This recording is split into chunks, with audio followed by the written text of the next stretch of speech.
In the name of the one who loves the beloved and love itself. Amen. Please be seated. It's so nice to have a congregation to preach to. I know I always did, but I couldn't see them.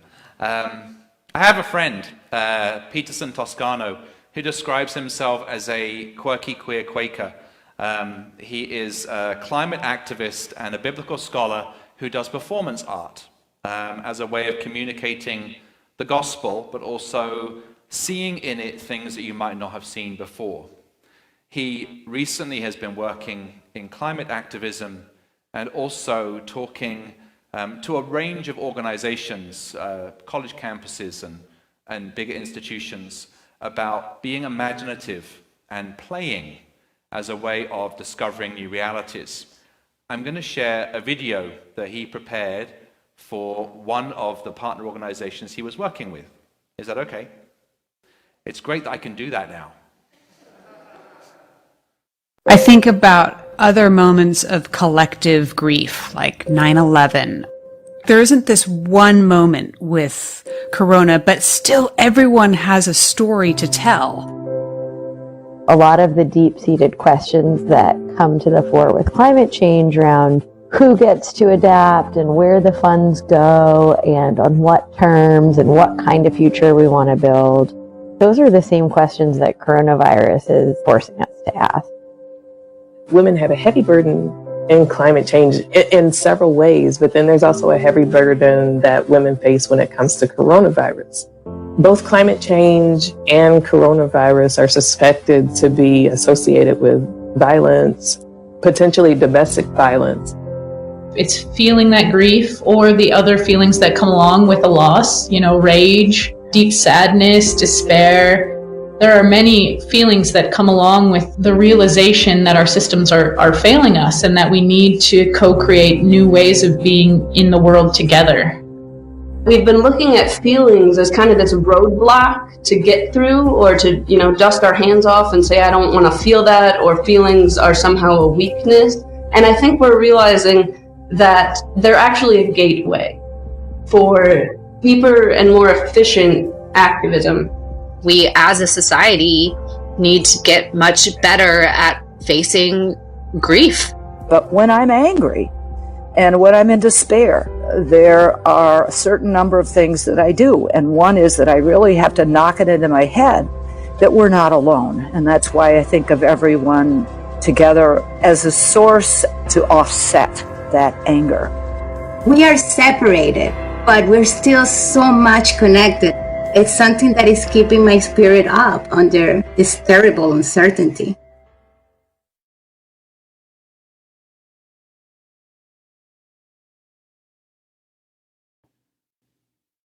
In the first letter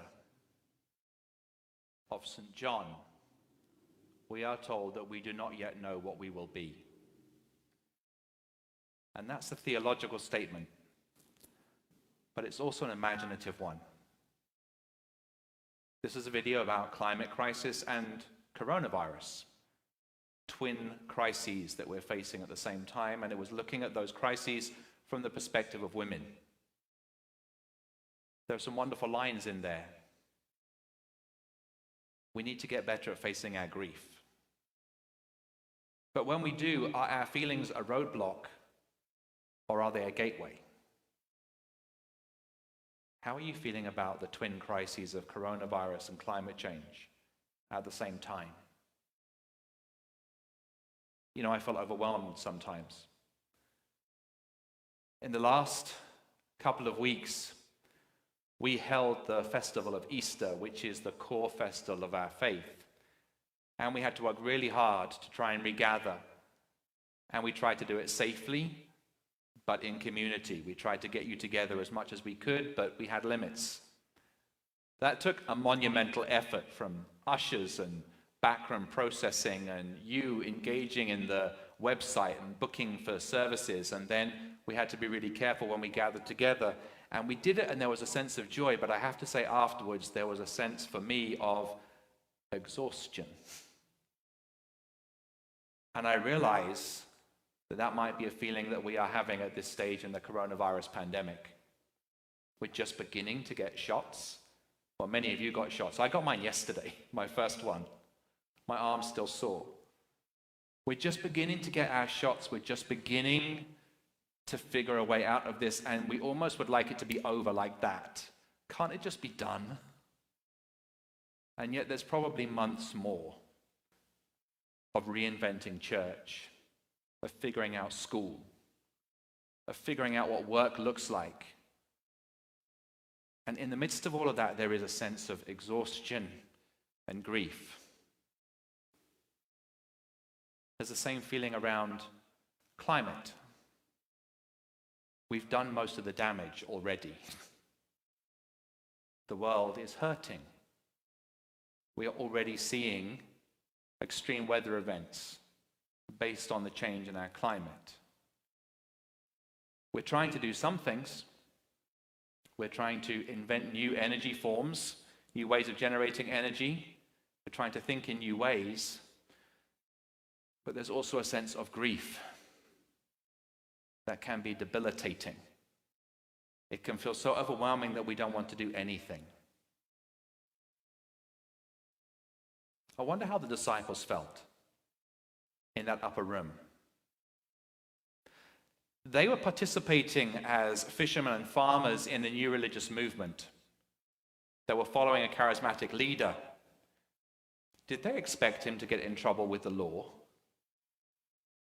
Did they expect him to be executed? Did they expect their community to fall apart? Then did they expect to hear these strange rumors that he wasn't actually dead? He was back. We meet them in today's gospel in the upper room. And the best way I can describe it is that they were discombobulated. They were frightened, they were scared, they were uncertain, they didn't know what was going on. And that's a feeling that I feel matches my mood. They were stuck in their grief. Stuck in their grief. And then Jesus appears to them. And I love their wondering. What is this? What's going on? Is he really there? Is he a ghost? That seems like the binary, one thing or the other. Is he really alive in front of us, resurrected, a human person? Or is he something else? Is he a spirit? Is he an apparition? Is he a figment of our imagination? Right the way through history, we've asked that same set of questions. What is he? One or the other? And I'd like to be a good Episcopalian and say I'm choosing neither.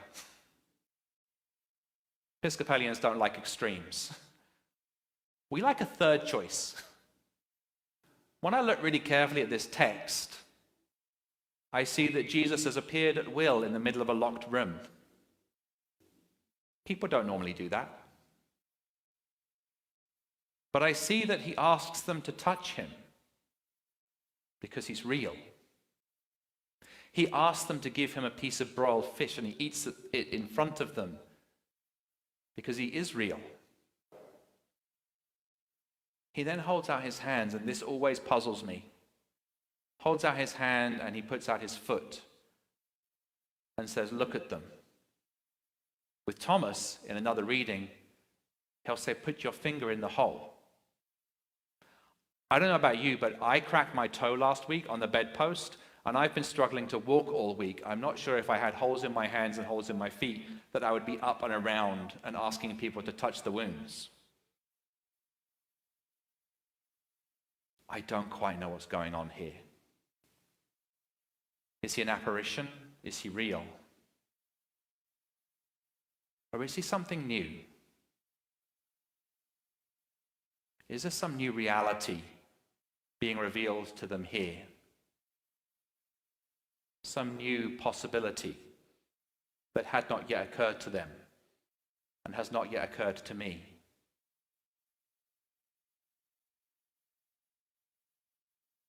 I think grieving is a really important process. I think done right, facing grief, facing loss, facing failure, does not have to be permanently depressing. We do not have to get locked into it. If we grieve with hope, if we grieve wholeheartedly, it can unlock energy. It can release new possibilities. You never thought you'd be able to survive that loss. But actually, maybe that loss will help you to live in a new way. Maybe the memory of the loved one that you see no longer will actually help you to be more compassionate towards others. Maybe there are resources in our grief if we face it head on, holding the hand of the Christ who is resurrected. Maybe it's not one or the other.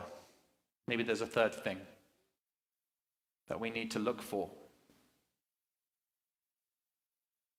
You know, I really believe that the stories of the resurrection are inviting us to contemplate a new way of life. Not the old ways, not going back, but trying to do something new. The letter of 1 John says, "You do not know what you will be yet." And I find immense hope in that phrase. In the upper room, when they met Jesus, they had to face their grief and do the work of imagination. Imagining themselves in a new way, thinking of the world transformed by the fact that someone can come back from the dead, whatever he might be. And within a generation, these farmers and fishermen had become one of the most effective communication tools in the history of the world. They imagined a new world. It was transformed by the love of God. As we face coronavirus and climate change, we have to do two things, I think. We have to face the grief that we feel at the losses that we faced.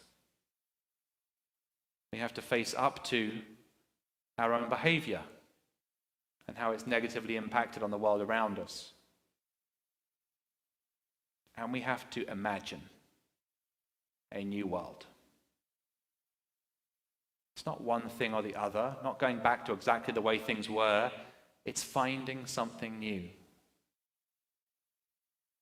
So as we celebrate Earth Day, and as we collectively as a cathedral community contemplate the impact of the coronavirus on our practice, I ask you to do both those things with me. Will you grieve with me for what we've lost, the loved ones, and also the things in our world?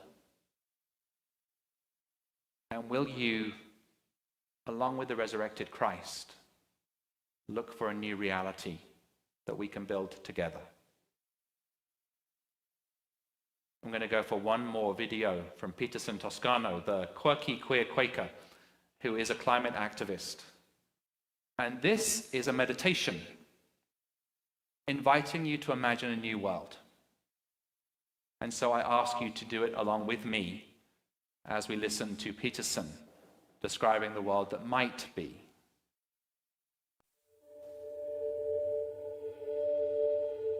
When we talk about what the future looks like in climate change, we often talk about all the bad things that happen. And that's important, that's an important part of the story, but it's important to think about how the world would just change, and a lot of these are good changes, and to really think through kind of all of our senses about what that would be like. Just imagine this whole new world. You walk out your front door, what would actually look different in a world where we've gotten off of fossil fuels? As you look around, as you look at homes, what's different about them? How are they different than they are today? What's in your driveway? How's that different? How do you get around? What do you see in the world that you didn't before? What's missing? And not just what you see, but engage your other senses. What does the world smell like? What smells are missing that were there before? What do you smell that you never could before because it was covered over in pollution?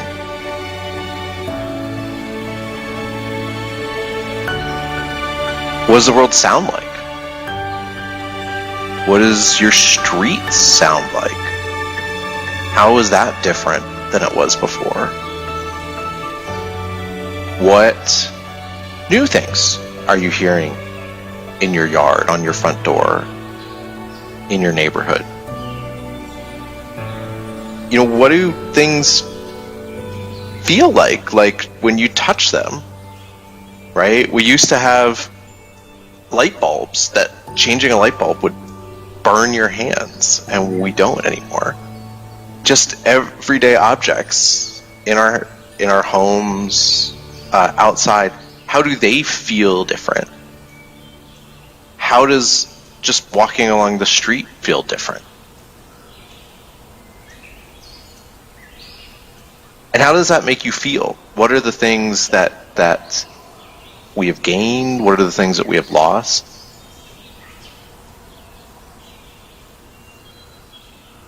Just imagine this whole new world. Because if we can't imagine this world, we can't create it.